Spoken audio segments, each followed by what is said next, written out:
I am up here at a lake today and I've got a new toy to play with. So Rich over at Watermasters sent me the Kodiak bottom that turns the Kodiak. So obviously there's the open hole in the Kodiak, but this boat bottom wraps around it and creates a sort of dry boat and allows you to even stand up in it. So today we're going to give it a try. I've never used it before. This is just going to be a first impressions video, and I'm going to figure out how to put it on, how to set up my boat with it, and then we're going to go out and do a little lake fishing today. So stay tuned. This is the boat bottom. Comes in this cool bag, mesh bag, and I opened it up last night, but I'll just show you what it comes with. Comes with a patching kit, a bunch of gray pieces of fabric, a few green. That's always useful to have.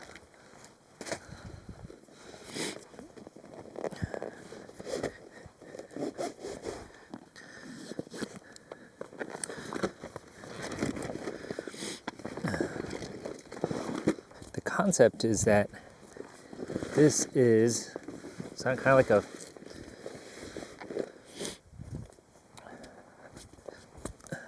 solid boat bottom. The Kodiak will go inside of it. There are these holes here that allow the strap or the D-rings to come out of, so you can put the front and back handles on. Yeah, we'll see how this goes. I think one of the tricky parts will be when I put my rod holder on. It goes around the boat, and I'll have to do that before the boat is blown up, because once it gets inside of here, it won't be easy to do that. Oh.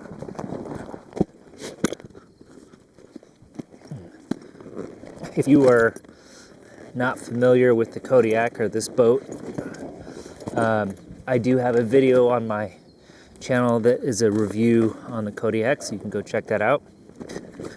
So I'm pretty sure just stick it in like this. Stick. And really easy to do, it seems like.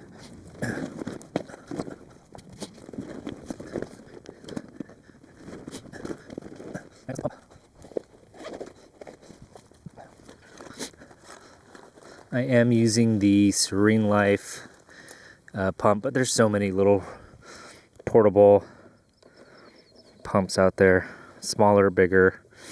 This one's a few years old. One thing I don't like about this pump is the hose is so stiff.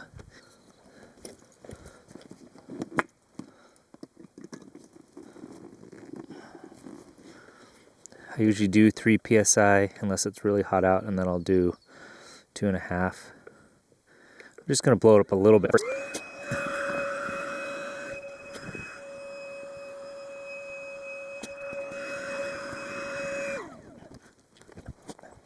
And over here, here's the handle. Take that off for now. Just make sure these D-rings are kind of lined up.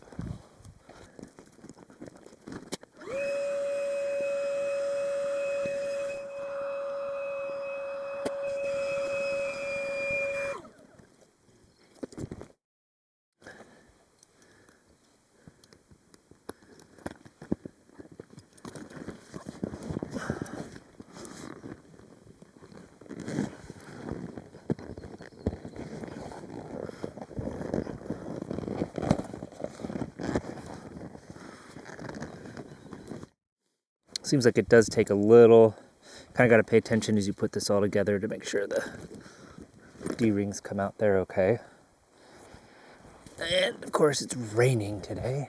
These are the spots. I didn't really worry about the back so much, but this is where the D-rings would come out. Could have lined that up a little bit better. There's the front handle here.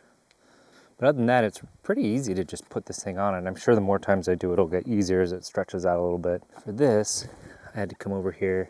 I did deflate it a little bit more to get my hand in here, sort of thread these straps under.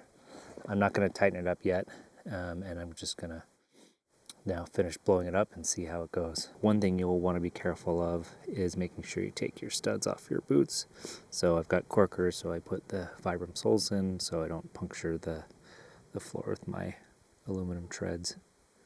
the dry bottom, or the boat bottom, gives you some options. Like, you don't actually need to wear waders. I think today, because it's raining, I'm going to put waders on.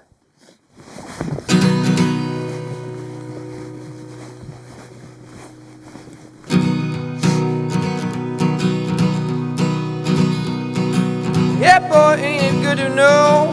And when you rise, you'll be all grown. Alright, so I've been out here for about an hour or so. I've had 3 fish on. Haven't been able to land any of them. But, you know, they're probably the 12 to 13 inch stalker rainbows. I've been really enjoying sort of playing with this boat bottom here. It's pretty cool, so you can actually stand pretty easily. Also, a couple cool things. One is that, like, you can see right now, I'm actually sitting on the front of the boat. And it just allows you to, like, move around. And you know, right now my fly's down behind me, but I can just turn around and sit on the front of the boat, and no big deal. I can stand up. What I like to do is sort of wedge my ankles or my legs against these things, or stick my feet. But you can see I can stand here, here, which is pretty cool. I think one thing you want to be careful of is about standing without bracing yourself. I can see the boat shifting a little bit, and if you're toppling over backwards, that'd be bad.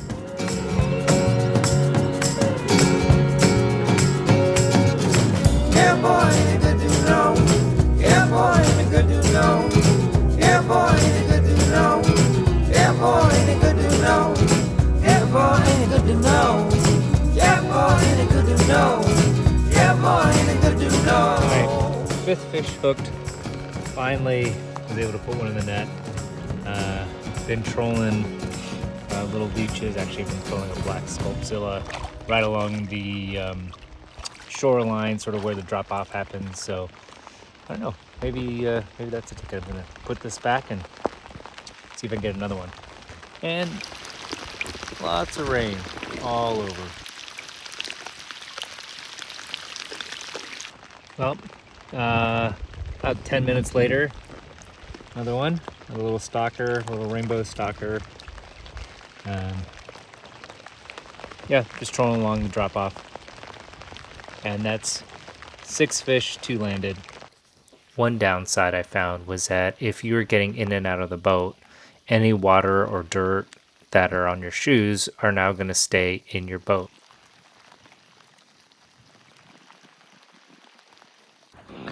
Oh, another nice little 12er, 10 to 12er.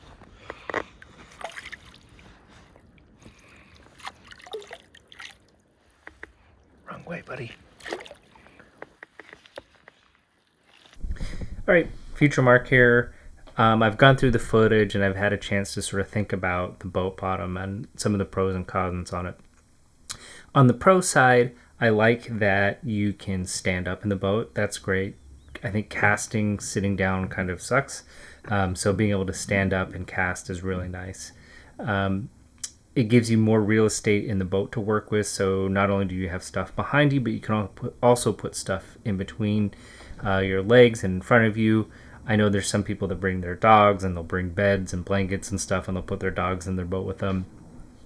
Check out her Instagram. I think it's Cat on the Fly. I'll show it on screen here. So one of the other cool things about the boat bottom is that it allows you to fish easily in both directions. So you can fish behind you, you can just sit on the front of the boat, or you can stand and fish behind you. It's really easy to turn around, or you can just fish sitting down as well. The other thing too is that it does make the boat faster.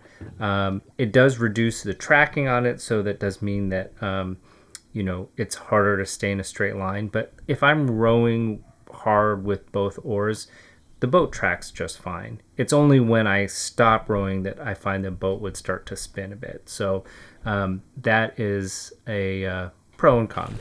Now, some of the cons of it, if it's raining, the boat bottom is just going to fill up with water. If you're getting in and out of the boat a lot, I found I got out and I was walking around and I didn't think about it. I had mud all over the bottom of my boots and water, and I got back in, and now all that mud and water is at the bottom of my boat. It's not that hard to empty the boat. I did end up going to shore at one point, and I just unloaded all my stuff and I flipped the boat over. All the water came out super easy. It wasn't hard to get all the water out, so that was nice.